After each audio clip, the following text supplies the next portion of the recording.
It's really unique. Like when you're in offensive line room, you walked in, and I don't think a lot of people realize this as a draft, like as an offensive lineman, you walked in, the first talk you'd have, it's like your O-line coach is going up there and be like, none of you guys get to talk to the media.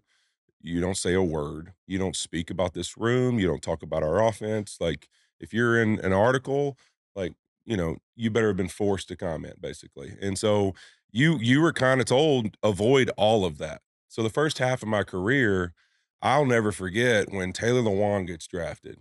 And I think this is so great. And I tell him this all the time. He goes his rookie year, he goes and works the combine the next year after his rookie year. And I remember just being like, O-linemen around the league are texting me just like, "Man, who is this punk, like, that thinks he's allowed to talk? Like, you can't talk about football, like, you're an O-lineman. You're telling too much," you know? And Yeah, so, that was the nature of, like, our, guy it really took a long time for a lot of veteran guys to be okay with O-linemen who, like, spoke to the media, yeah, and that was really what it was like, and so I came up kinda with that mentality, and then you start to kinda like, "Alright, it's cool, like, that's fine, like, we're just talking about a game that we play and we yeah. love, and it's not that serious," and so I think you really think of it, a lot of those things have changed. And now to have this opportunity as an offensive lineman to be on a primetime, an analyst desk and get to talk about a game that I love, that's meant so much to me, is always say, like, I can't wait to celebrate guys in this game. And Yeah. so getting a chance to do this, like, this changed my life, my kids' life. It's given me the opportunity to change other people's lives.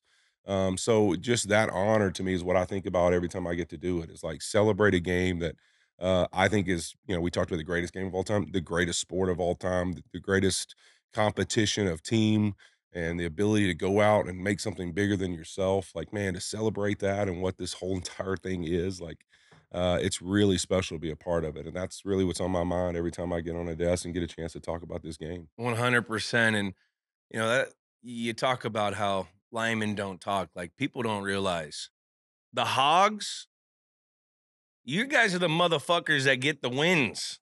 If the hogs don't work together, the team ain't doing shit. And they're the most selfless people. I always connected with the linemen because I was a former quarterback. So I'd hang out with Logan Mankins. I'd Yep. hang out with Oh, all, yeah, big you load. know, um, Wendell, and we were roommates. So that they're a special group of guys that are selfless. They all hang out in one area of the locker room. They don't want any attention. They always talk about their goddamn wives and their families. They're the biggest family men in the world. It, Stuff in their faces, just they're protectors. food all That's over what the they side of are. their mouth. They're sweating at all times. You go in there, there's just sweat all over them, sitting in the facility watching tape. Always. And O-line room's hottest room in the whole entire building. disgusting. Just big fellas in there just oozing, It was oozing. I mean, that's the O-line room, right? And it's a brotherhood, and it is. it's special. You think of this game, it really is. I mean, that line on both sides of the football is so unique and has a lot to do with teams that win every week. And I think that's really the biggest honor, being a lineman, and then also thinking about how unique the position is. I always say this, like, think of how many positions in the world play with their back to the ball at all times in a game.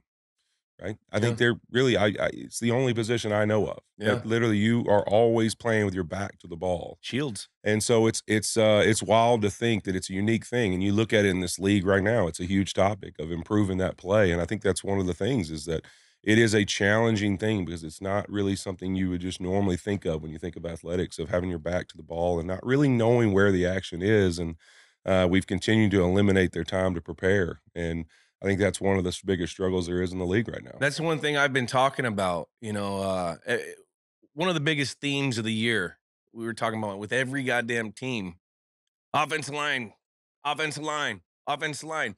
And I think it's a product of what the new CBA allows us to do in the offseason. There's less padded practices.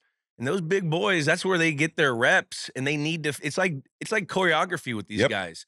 They got to be able to pass guys off but it has to be a live rep. You can't simulate that.